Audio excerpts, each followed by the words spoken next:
एक और टॉपिक ने लेके मैं आजकल मैंने शुरू कर दी है यह चीज़ भाई कि वुमेन्स खातर वुमेन्स राइट जो हैं वो वैसे तो देखो पूरे इंडिया का ही टॉपिक है भाई वो, लेकिन हरियाणा में जो है वो स्तर जो है थोड़ा और बढ़ जाए, प्रॉब्लम्स और ज़्यादा इंक्रीज हो जाए। तो भाई उनका फिर वही है ना, अरे यार भाई लोग आए थे ना मास्टरनी की नौकरी ठीक है, आधे दिन की नौकरी होगी, अरे बालका ने भी संभाल लेगी। भाई उससे पूछा तुमने? वो भी तो इंसान है भाई, उसका भी तो अपना भी कुछ तो मन होगा। आज के टाइम में हम शार्क टैंक पे कौन आती है? नमिता थापर आती हैं। हाँ, कितनी कमाल की बिजनेस वुमेन है, कर रही हैं। हरियाणा की लड़कियों में क्या दिमाग नहीं है कि वो अपना बिजनेस वो करे? आप सोच ही नहीं घुसने देते उनके दिमाग में। बचपन से बेटी मास्टरनी बनना है, अपने ये कर ले वो कर ले। और जो कि मास्टरनी भी कोई अपने मन से भी कुछ लड़कियां बनना चाहेंगी तो उनको बनने दो, मास्टरनी बनने में कुछ गलत नहीं है, लेकिन आप थोप रहे हो। पर इसका पर रूट कॉज क्यों नहीं देख रहे हो जीता भाई? ये तो ऊपरी सतर पे हर कोई भाई यह बात बोलने लग रहा है। रूट कॉज क्या है भाई? सोच आप बदलोगे नहीं तो सोच वो क्यों है? अगर आप थोड़ा चलो और इसमें डेप्थ में जावा तो मैं आपने बताऊं जड़ तक मन ने ऑब्जर्व करा है जीता भाई, हर माँ बाप ने अपनी लड़की ने लेके इनसिक्योरिटी रहा करे। इनसिक्योरिटी किसकी रहा करे कि कल ना उसके साथ कोई ऐसी चीज नहीं हो जा, कोई छेड़खानी नहीं हो जा, कोई लड़का केस नहीं हो जा। तो एक मुझे एक चीज़ बताओ, इस तरीके से ही कि भाई इनसिक्योर हो, लड़की बाहर ना निकले, पूरे समाज ने सारी लड़कियों को घर के अंदर बिठा दिया, क्या लड़कियां सेफ हो गई? ये तो आप एक परमानेंट जेल बना रहे हो ना। जो गलत कर रहे हैं वो लड़का तो बाहर खुला घूम रहा है, जो टॉर्मेंटर है, जो ऑप्रेसर है, और जिसके ऊपर जुल्म हो रहा है उसको आप कह रहे हो कि बाहर ना निकले। मैं गोवा गया, ठीक है, पणजी में हम थे, रात को 12-1 बजे लोग घूम रहे हैं भाई, मस्ती से सड़क पे घूम रहे हैं। चंडीगढ़ में देख लो, अब अगेन वही बात है कि ऐसा नहीं कि चंडीगढ़ में हर एक आदमी कोई बहुत ज़बरदस्त है, लेकिन वहाँ पे एक वो कल्चर बन गया है लोगों के लिए ना, ये बात कॉमन हो गई है। मुंबई में भी देखा है मैंने, लोकल में, जब मैं मुंबई में था, रात के 1:30-2 बजे की भी कोई लोकल है, उसमें भी कोई औरत बैठी हुई है, ठीक है। कुछ क्राइम खैर इन जगह पे भी हुए हैं, लेकिन मैं एक ओवरऑल कल्चर की बता रहा हूँ। अब वहाँ पे ऐसा कल्चर है कि मैं किसी लड़की को देखता हूँ रात को 12 बजे या कोई ये देखता है तो उसके दिमाग में एकदम से नहीं, अरे यार लड़की बाहर, वो चीज़ नॉर्मलाइज हो चुकी है। आप लेकिन वो वही कर रहे हो। तो इसीलिए आप ये सोचो, लड़कियों को आप कर तो देते हो, और कोई बेचारी एक दिन अगर वो लेट हो जाए तो माँ बाप को कितनी टेंशन हो जाती है। तो जो उस प्रॉब्लम है, आप उस प्रॉब्लम को सॉल्व क्यों नहीं करते भाई? और होने वालों के साथ तो यार बेचारियों के साथ दिन में भी हो रहे हैं। देखो एक ओके, आई एग्री, ऐसा तो है नहीं सबके साथ रात में। आपने बॉम्बे का एग्जांपल दिया, पर क्या बॉम्बे का जो ये कल्चर है वो बहुत टाइम तक ऐसा नहीं है? बॉम्बे का जो ये कल्चर है, ओपन कल्चर, कभी तो डेवलप हुआ ना। और यही बात है, ये बॉम्बे शहर है, हाँ ठीक है, तो शहर में एक थोड़ा कॉस्मोपॉलिटन माहौल होता है। अब आपने लोग नौकरी करने जाते हैं शहर में, तो इसलिए, लेकिन आप कभी तो चेंज करोगे ना। साउथ के विलेजेस देख रखे हैं आपने? हाँ, उड़े आपने बताया कि वो जो गांव हैं वो थोड़े अलग हैं अपने थे। बिल्कुल, वहाँ पे यार लिटरेसी रेट देखो ना आप, 99% है केरला में। इसीलिए उनका जो फर्टिलिटी रेट है, बर्थ रेट जो है, वो केरला का कम है, क्योंकि वो विमेन लिटरेसी से एसोसिएटेड है। साफ सफाई भी है, तो फर्क पड़ता है ना इन चीज़ों से। जैसे फॉर एग्जांपल अगर मैं आप तनु कहूँ कि वुमेन सेफ्टी ने लेके अगर कुछ इसे स्ट्रिक्ट रूल बनाए जा, जैसे भाई विजेता भाई आपने देखा है रेप केसेस के जो इतने एग्जांपल आपने देखे होंगे, उन्हें इजीली बेल मिल जाए। देखो जो है ना कि स्ट्रिक्ट लॉज, ये ना हमारे साथ एक बड़ा वो होता है कि हम लॉज का बहुत ज़्यादा वो सोचते हैं। सच्चाई ये है कि लॉज ऑलरेडी स्ट्रिक्ट है इंडिया में। धीरे धीरे के अलग अलग केसेस हुए तो नए नए लॉज आते रहे, और आज के टाइम में लॉज हैं, फांसी तक की सज़ा का प्रावधान है। पॉइंट क्या होते हैं, ये अलग अलग लोगों ने रिसर्च की है, क्रिमिनोलॉजिस्ट ने, हर जगह पे ये निकला है कि सीवियरिटी ऑफ पनिशमेंट उससे ज़्यादा मैटर करती है कि पनिशमेंट की पॉसिबिलिटी, प्रोबेबिलिटी। जहाँ आपको ये है कि भाई मैं बच नहीं पाऊँगा, वहाँ पे अगर ये भी होगा ना कि भाई 7 साल की सज़ा या 10 साल की सज़ा, वो भी काफ़ी है लोगों को रोकने के लिए। क्योंकि कोई भाई 10 साल जेल में जाना ऐसे ही लोग नहीं जाना चाहते।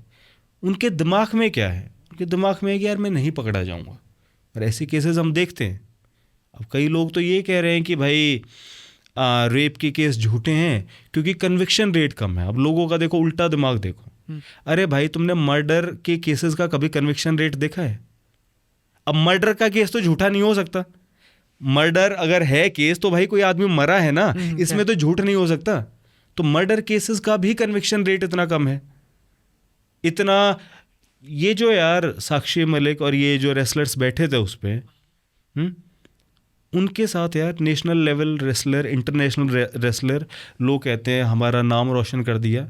साक्षी मलिक ने मेडल जीता, हर एक आदमी ने व्हाट्सएप स्टेटस पे उसकी फ़ोटो लगाई थी ना, उसके नाम पे आपने गर्व महसूस किया था ना। हरियाणा की बेटी ने, भारत की बेटी ने नाम ऊंचा कर दिया। और जब वो जंतर मंतर पे बैठी थी, लोग ये भी नहीं देख रहे भाई ये हमारे बीच की लड़कियां हैं। वो बीजेपी कांग्रेस में इतना पागल हो गए। ब्रजभूषण शरण क्या है भाई वो बंदा? मामला सब जुडिस है, मैं कोई जजमेंट पास नहीं करना चाहता, लेकिन बात यह है कि आप पहले ही अपने यहाँ की लड़कियों के खिलाफ आपने सोच लिया कि ये तो पॉलिटिक्स करने बैठी हैं। क्या है भाई वो ब्रजभूषण शरण?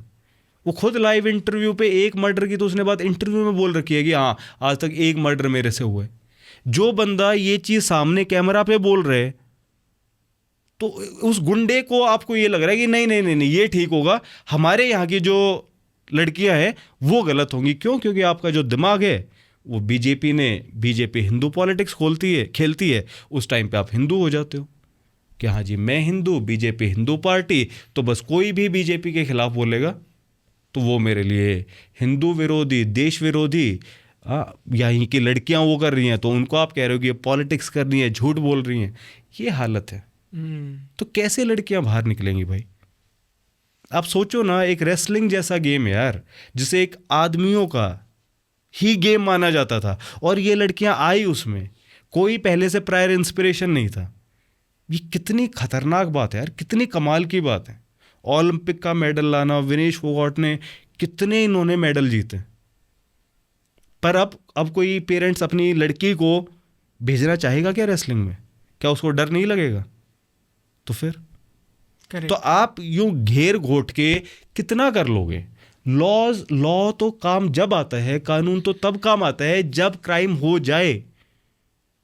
उसके पहले का क्या? क्राइम रोकने का ये तो कोई तरीका नहीं ना। अब कल ये ममता बनर्जी ने कुछ ऐसी स्टेटमेंट दे दी कि लड़कियां बाहर ना निकले, क्राइम है।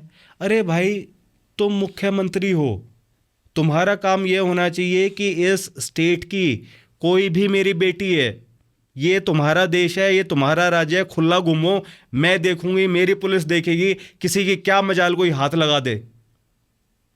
चीफ मिनिस्टर ये कह रही है कि हाँ मतलब बाहर मत निकलो, सेफ्टी का इशू है। हम ना कितने कंक्लूजन पर नहीं पहुंच पा रहे ना इसे, खासकर इस टॉपिक में। जो माँ बाप हैं वो लड़कियां सच में इस कारण ना भेज पा रहे भाई। अब जैसे भिवानी का केस जो है था मनीषा वाला, उसके बाद फिर और डर बढ़ गया। नहीं पर यार बात तो वही है, डर तो बढ़ गया। मैं यही तो कह रहा हूँ ना कि डर बढ़ के आपसे मतलब आप क्या चाहते हो कि आपको इनविटेशन कार्ड भेजे कोई कि भाई इन चीज़ों पे बोलो? हम हमेशा यूं क्यों मानते कि कोई सुपरमैन आएगा, या कोई जैसे तुमने कहा ना कि ध्रुव राठी जैसे यूट्यूबर ही सारा कर दे क्या? आप भी तो इस जगह के नागरिक हो। आपके पास फेसबुक है, आप व्हाट्सएप चलाते हो, आपका व्हाट्सएप स्टेटस 250-300 लोग तो देखते हैं। उस पर आप क्या डाल रहे हो? ये मैं यहाँ पे पनीर टिक्का खा रहा हूँ, मैं ये कर रहा हूँ, ये सब आप नॉनसेंस कर रहे हो। अरे तू खा रहा है तो खा भाई। उस व्हाट्सएप स्टेटस को भी उस टूल की तरह क्यों नहीं इस्तेमाल करते कि भाई लड़कियां बाहर निकलेगी, ये उनका हक है। आप निकलो ना यार सड़क पे। अभी मनीषा के केस में भी तो आए ना बाहर। अब लेकिन वो केस दब गया, उसके बाद अब सब चुप हो जाएंगे। तो लोग वो समझ ही नहीं रहे, ये एक कॉन्टिन्यूस स्ट्रगल है और कोई शॉर्टकट है नहीं भाई इसका। इस पॉडकास्ट को जितने लोग देखेंगे ना, अगर वे सारे लोग भी ये कहें कि भाई हम खड़े हैं, किसी लड़की को कोई लड़का घूर रहा है, भाई मैं बोलूंगा कि भाई तुम ऐसे मत घूर।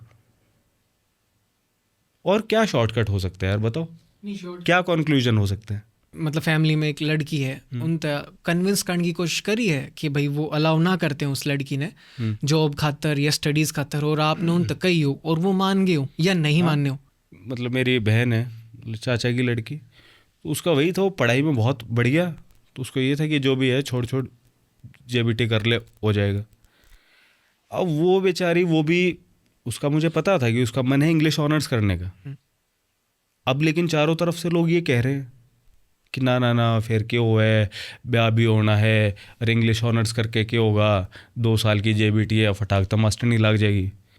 तो मैंने बोला भाई अपने चाचा चाची को मैं लड़ गया कि क्या मतलब है, इतना के थारे हाथ टिक रहे हैं, इतने के हाथ टिक रहे हैं, ना भी लागी अगर हो जाएगा कोई और ऊसा छोरा मिल जाएगा, उसका जी है, उसने लागे कि भाई मैं इंग्लिश ऑनर्स करके कुछ कर सकूँ तो करने दो ना उसको। मैं उसको लेके गया, एडमिशन करवा के आया उसका, इंग्लिश ऑनर्स करा उसने, बहुत बढ़िया, उससे एमए इंग्लिश करा, बीएड करी, अब वो टीजीटी लगी हुई है टीचर, और बढ़िया पढ़ाती है, सब कुछ है। मेरे घर में मेरी जो पेरेंट्स हैं वो वैसे लिबरल ही है, मेरी मदर और भी औरतों को कहती है, लेकिन जैसे ये था कि झाड़ू पोछा और ये सारा काम, तो मैंने कहा कि भाई मैं देख रहा हूँ कि भाई मेरी वाइफ है, मेरी भाभी है, टीचर भी है, फिर जो है घर में भी आना है ना, और उसमें फिर वो घर का भी काम, तो मैंने कहा कि यार काम वाली लगवा लेते हैं।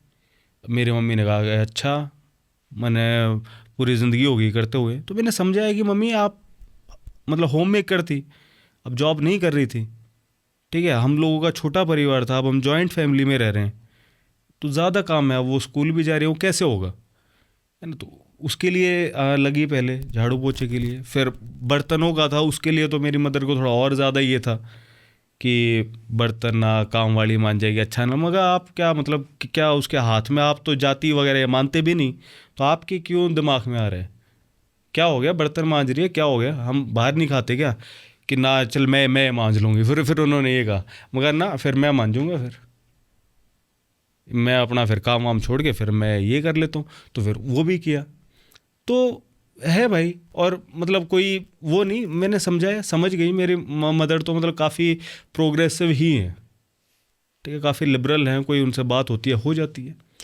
पहला तो पॉइंट यार, समझेंगे नहीं समझेंगे तो बाद की बात है, पहले आप बोलो तो सही, कोई लड़की है वो भी आवाज़ उठाए तो सही। अभी तो जो डिस्कोर्स है मेरे लिए तो वो प्रॉब्लमेटिक है कि हम इस चीज़ की बात ही कहाँ कर रहे हैं कि भाई इस तरीके से माँ बहन की गाली देना, सोचो आप उन गालियों का मीनिंग सोचो, कोई इतना गहरा मीनिंग नहीं है, वो क्लियर ही है, आप इस तरीके की बातें ओपनली ऐसे बोल रहे हो, तो वैसा वो समाज कैसा होगा, क्या वो औरतों के लिए सुरक्षित होगा, जहाँ पे ऐसे ऐसे गाने बनेंगे, छोरी क्या है, लहकमे का जो तू कजला लगाओगी किडनैप हो जाओगी, ये कहने की बातें हैं, सारे गाने ऐसे हैं, आप औरत को ऑब्जेक्टिफाई कर रहे हो, उसको बस आप उसको देख ही नहीं पा रहे कि भाई वो इंसान है, आप क्या है, या तो मेरी बहन है, मेरी माँ है, और जो मेरी माँ और बहन नहीं है वो मेरे लिए एक वस्तु की तरह है, उन सबको मैं वैसे ही देखूंगा। क्यों भाई, हर कोई तुझे एक चीज़ की तरह देखता है, नहीं ना, तू एक लड़का है, तेरा एक नाम है, लोग तुझे देखते हैं ना तेरे नाम से एक इंसान की तरह, तू उस लड़की को यार एक इंसान की तरह क्यों नहीं देख सकता।